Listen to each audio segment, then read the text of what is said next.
Hello students, welcome back. This is lecture number 2, Coulomb's law in vector form. Lecture number 1 में हमने coulombs law पढ़ा था. ये उसी का छोटा सा एक पार्ट बचा हुआ है हमारा Coulomb's law in vector form. छोटा सा पार्ट है लेकिन बहुत इंपॉर्टेंट है. ठीक है, तो शुरू करते हैं. चलिए, Coulomb's law in vector form एक बार इजीली समझना. बहुत ही छोटा सा पार्ट है, छोटी छोटी चीजें स्टार्टिंग में समझने वाली है. थोड़ा सा वेक्टर फॉर्म के वजह से बच्चों को थोड़ा सा डिफिकल्ट लगता है, उस चीज से थोड़ा क्लियर रहेंगे. चलिए, एक XY प्लेन बना लेते हैं. चलो Z भी बनाई दो, कोई दिक्कत नहीं. हम क्या करेंगे, सबसे पहले दो चार्ज लेंगे, Q1 एंड Q2. Q1 का पोजीशन वेक्टर मान लीजिए R1 वेक्टर. Q1 और Q2 हमने दो चार्ज लिया स्पेस में. Q1 का पोजीशन वेक्टर है R1 वेक्टर. इसी तरीके से Q2 का पोजीशन वेक्टर ले लेते हैं R2 वेक्टर. भाई एक चार्ज Q1 है, एक चार्ज Q2 है, तो Q1 का position vector R1 vector, Q2 का पोजीशन वेक्टर R2 वेक्टर. अब आपको अगर यहाँ पे डिफिकल्टी हो रही है कि यह पोजीशन वेक्टर क्या होता है, उसके लिए थोड़ा सी मेहनत करनी पड़ेगी. Class 11th motion in a plane में वेक्टर फॉर्म में जाके थोड़ा सा उसको रिवाइज करना पड़ेगा. ठीक है, अब देखो Q1 Q2 वेक्टर फॉर्म हम वहीं पे यूज करने वाले हैं 11th में. वही जो मैंने बताया वेक्टर फॉर्म में चैप्टर नंबर 4 वेक्टर में एक पार्ट था triangular law of vector addition and parallelogram law of vector addition. ये दोनों लॉ आपको प्रिपेयर होने चाहिए. हम यहाँ पे ट्राइंगुलर लॉ यूज करने जा रहे हैं. Q1 से लेके Q2 तक की जो डिस्टेंस है इसे हम ले लेते हैं अभी फिलहाल R वेक्टर. इसी पे बात करनी है, यही चीज समझना है. उस आफ्टर दैट फोर्स का कूलम्ब्स लॉ का फॉर्मूला डायरेक्ट अप्लाई करना है. ठीक है, चलिए हम लिखेंगे यहाँ पे using triangular law of vector addition. अब देखो, triangle law of vector addition use करेंगे तो हमें एक डिफिकल्टी यहां पे हो सकती है. डिफिकल्टी क्या हो सकती है, अभी हम अगर डायरेक्शन ले Q1 से Q2 की तरफ, मतलब हम ऐसे चले Q1 से Q2 की तरफ. ठीक है, if direction is from Q1 to Q2, Q1 से Q2 की तरफ चलेंगे डायरेक्शन, तो देखो R1 vector plus R vector should be equal to R2 vector according to the triangular law. याद होगा आपको, A vector plus B vector is equals to C vector. तो यहां पे हम ले सकते हैं R1 vector plus R vector should be equal to R2 vector. इस फॉर्म से अगर डायरेक्शन Q1 से Q2 की तरफ है तो हमारा फॉर्म क्या आ गया, R1 vector is plus R vector is equals to R2 vector. चलिए इसी जगह पे देखते हैं, अगर डायरेक्शन ये जो Q1 से Q2 की तरफ लिखा है, अगर यही डायरेक्शन Q2 से Q1 की तरफ हो तो क्या होगा. अगर यही डायरेक्शन Q2 से Q1 की तरफ हो, यानी कि इस तरफ से, फिर क्या होगा, R2 vector plus R vector should be equal to R1 vector. R2 vector plus R vector is equal to R1 vector. ये लिख सकते हैं हम. देखो मैं ये पार्ट आपको फिर से बता रहा हूं. ये हमारा ट्राइंगल बन रहा है. This is Q1, this is Q2. ठीक है, एंड दिस इज मान लीजिए ओरिजिन O. ये पोजीशन वेक्टर है R1 वेक्टर, ये पोजीशन है R वेक्टर, ये है R2 वेक्टर. अगर हम इस तरफ से चलेंगे, डायरेक्शन ये ले रहे हैं Q1 से Q2 की तरफ, तो हमारे हमें लिखना है this plus this is equal to this, R1 vector plus R vector is equals to R2 vector. और अगर हम डायरेक्शन उल्टी लेंगे Q2 से Q1 की तरफ, तो हमें लिखना पड़ेगा R2 vector plus R vector should be equal to R1 vector according to triangular law of vector addition. ठीक है, इसी पार्ट को हम फॉलो कर रहे हैं. चलिए अब इसमें हम यहां लिख सकते हैं R1 vector plus R vector equals to R2 vector. यहां से R वेक्टर निकाल लो Q1 से Q2 की तरफ. R vector will be equal to R2 vector minus R1 vector. R1 vector side उस साइड चला गया. ठीक है, R1 वेक्टर को हमने राइट साइड भेज दिया तो R2 माइनस R1 वेक्टर. अच्छा, यही चीज हम यहां पे करें तो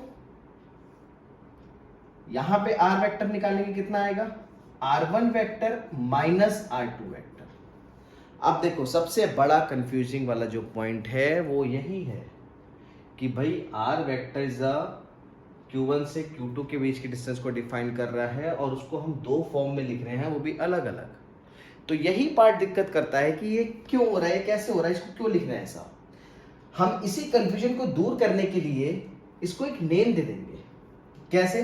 अगर डायरेक्शन q1 से q2 की तरफ है, मतलब ये वाला एरो को देखो, इस वाले एरो को, तो इस केस में q1 से 2 की तरफ है, तो इसे हम r वेक्टर हमारा क्या निकला r2 माइनस r1, ठीक है।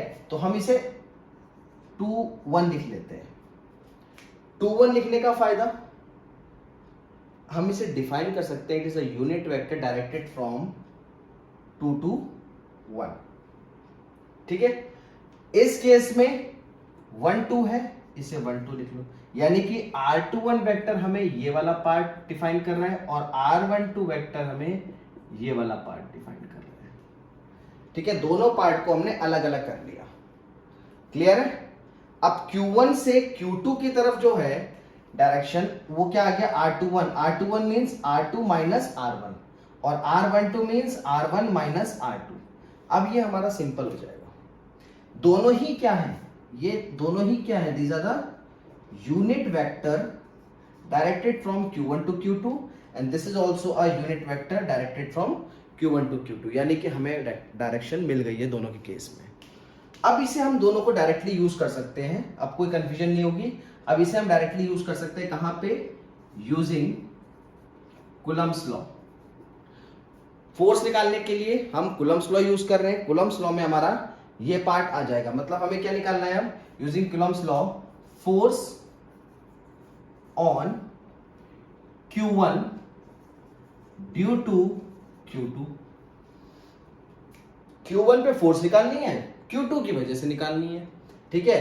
तो हम इसे क्या लिख सकते हैं, फोर्स ऑन 1 ड्यू टू 2, ध्यान रहे, force on 1 due to 2, F12 vector is equal to 1 by 4 pi epsilon naught q1 q2 by r वाले पार्ट को लिखते समय ध्यान रखना है यहां क्या आएगा।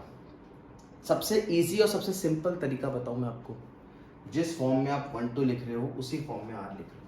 अब वैसे देखो यहां से भी मैच करोगे, ठीक है। तो फोर्स ऑन 1 ड्यू टू 2, ठीक है, फोर्स ऑन 1 ड्यू टू 2, इसका एरो देखो, 1 पे फोर्स लग रही है 2 के कारण, एरो कौन सा आ रहा है, r12 का स्क्वायर इंटू r12 का क्या, भाई ये फोर्स का डायरेक्शन दिख तो रहा है यहाँ पे। फोर्स ऑन 1 यानी कि फर्स्ट चार्ज पे फोर्स लग रहा है, किसके कारण लग रहा है, सेकंड चार्ज के कारण, यानी कि फोर्स, अब फोर्स अदर अट्रैक्टिव होगा या रिपल्सिव होगा, वो तो चार्ज के नेचर पे डिपेंड करता है। आप एरो देखो, जब 1 की बात करेंगे तो 1 की तरफ एरो किसका आ रहा है, r12 वेक्टर। और सबसे इजी तरीका इसको याद करने का, 1 2 1 2 1 2, कोई कंफ्यूजन ही खत्म, सारा कंफ्यूजन, सारा झंझट ही खत्म। हर बुक में जो आपको डिफिकल्टी होती है कि 2 1 लिखे या 1 2 लिखे, ये सिस्टम ही खत्म, 1 2 1 2 1 2, सिंपल तरीका। तो ये आपका आ गया force on charge q1 due to q2। Similarly हम निकाल सकते हैं second, force on charge q2 due to q1, force on charge q2 due to q1, ठीक है। F force on charge q2 मतलब F21 vector, force on 2 due to 1 is equal to 1 by 4 pi epsilon naught q1 into q2 upon, चलो second charge की बात हो रही है, force on 2 due to 1, arrow देखो इस तरफ 2 की बात हो रही है, तो 2 की तरफ एरो किसका है, r21 वेक्टर, तो यह आएगा r21 का स्क्वायर इंटू r21 क्या, बहुत ही आसानी से 2 1 2 1 2 1, यहां पे 1 2 1 2 1 2 2 1 2 1 2 1, याद रखने का झंझट ही खत्म कि वहां 1 2 लिखे, कहाँ Q1 लिखे, सिंपल सा तरीका, force on Q1 due to Q2, ये force on Q2 due to Q1, ये आ गया। This is the vector form. अब इसमें फर्दर भी कई सारे केसेस बन सकते हैं, ठीक है, एक आध दो मैं डिस्कस भी कर लेता हूं, और जो फर्दर इसकी डिटेल्ड फॉर्म में डिस्कस करने वाला है, ठीक है, वो मेरे नेक्स्ट आगे अपकमिंग लेक्चर्स में आएगा। यहां पे अगर हम 1 मार्क्स के क्वेश्चन में भी आ जाएगा, या चार्ज के नेचर बताना है हमें, ठीक है, तो हम इससे भी बता सकते हैं Q1 Q2 के प्रोडक्ट से, Q1 Q2 का प्रोडक्ट, ठीक है, हमें Q1 Q2 का प्रोडक्ट बता सकता है। इट्स अ सिंपल ट्रिक कि भाई चार्ज में अट्रैक्शन हो रहा है या चार्ज में रिपल्शन हो रहा है। अगर मान लीजिए product of charge both charges Q1 Q2 zero से बड़ा आता है, जीरो से बड़ा आता है मतलब पॉजिटिव, यानी कि दोनों चार्ज या तो पॉजिटिव है या दोनों नेगेटिव है, क्योंकि माइनस इंटू माइनस तब प्लस होगा, तभी तो जीरो से बड़ा आएगा, इज इट इट। और अगर दोनों ही चार्ज पॉजिटिव आ रहे हैं या दोनों ही चार्ज नेगेटिव है, यानी कि फोर्स कैसी होगी, रिपल्सिव फोर्स, यानी कि दोनों में रिपल्शन हो रहा है, सेम नेचर के हैं, ठीक है।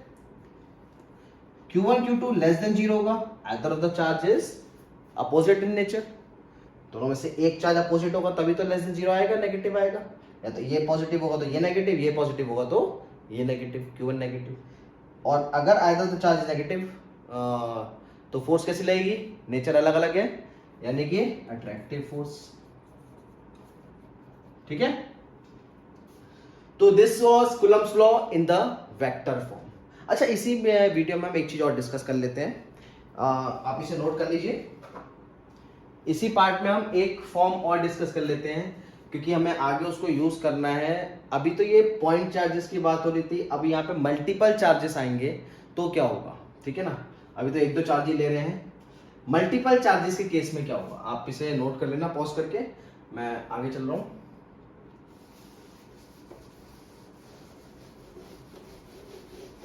देखो, मल्टीपल चार्जेस का एक छोटा सा पार्ट है, मैं इसी वीडियो में इसी लेक्चर में कवर कर रहा हूं, ठीक है ना, क्योंकि आगे हमें बहुत सारे इसमें टॉपिक्स है, बहुत सारे लेक्चर है पढ़ने के लिए, तो छोटी मोटी चीजें हम एक साथ डिस्कस कर सकते हैं। बेसिकली वो एक अलग से पार्ट है, सुपरपोजिशन प्रिंसिपल।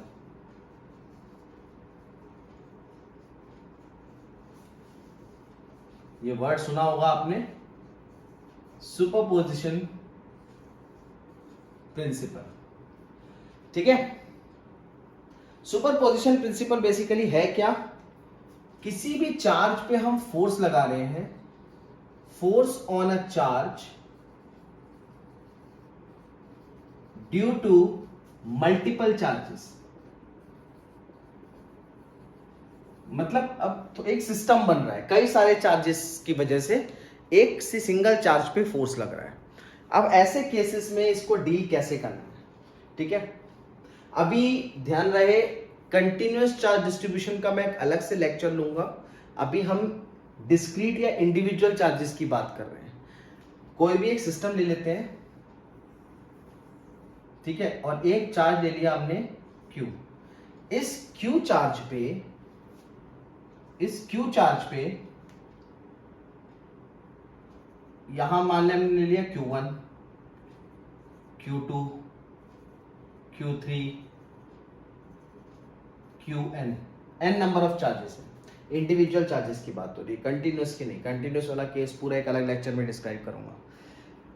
अब इसके मल्टीपल चार्ज, अभी देखो ये आ गया हमारा case of multiple charges, this is the case of multiple charges.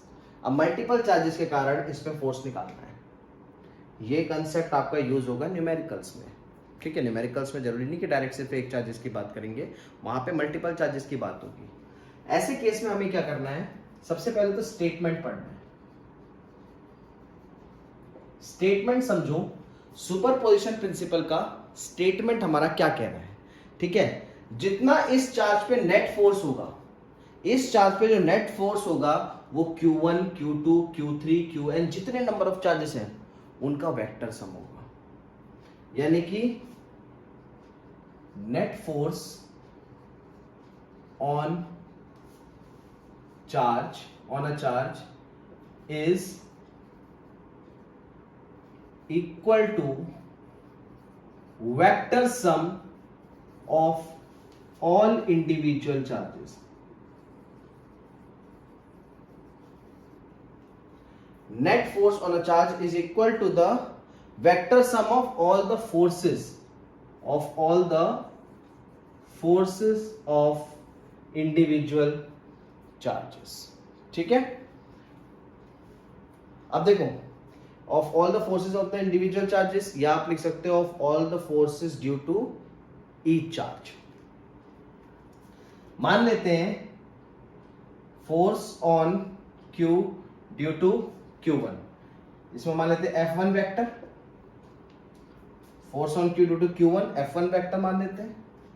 कितना आएगा 1/4πε0 Q1 बाय इसका पोजीशन वेक्टर मान लो R1 वेक्टर, तो R1 का square into R1 cap. Vector form में डील कर रहे हैं, पूरा लिखना पड़ेगा यूनिट वेक्टर के साथ. यूनिट वेक्टर उसके डायरेक्शन शो करेगा. चलिए force on Q due to Q2 इसका पोजीशन वेक्टर मान लेते हैं R2 वेक्टर. तो force F2 vector is equal to 1/4πε0 Q2 by R2 का स्क्वायर इंटू R2 कैप. चलिए लास्ट वाला ले लेते हैं ऐसी, इसका पोजीशन वेक्टर Rn वेक्टर ले लेते हैं. तो इसी तरीके से Fn vector will be equal to 1/4πε0 Q into Qn by Rn का square into Rn cap. Individual charges के फोर्सेस आपने लिख लिए F1, F2, Fn तक. अब according to the statement net force is the vector sum, ये ध्यान दो, vector sum of all the individual और vector sum of all the forces due to each charge. यानी कि net force F net will be equal to F1 vector plus F2 vector plus dot dot dot plus Fn vector.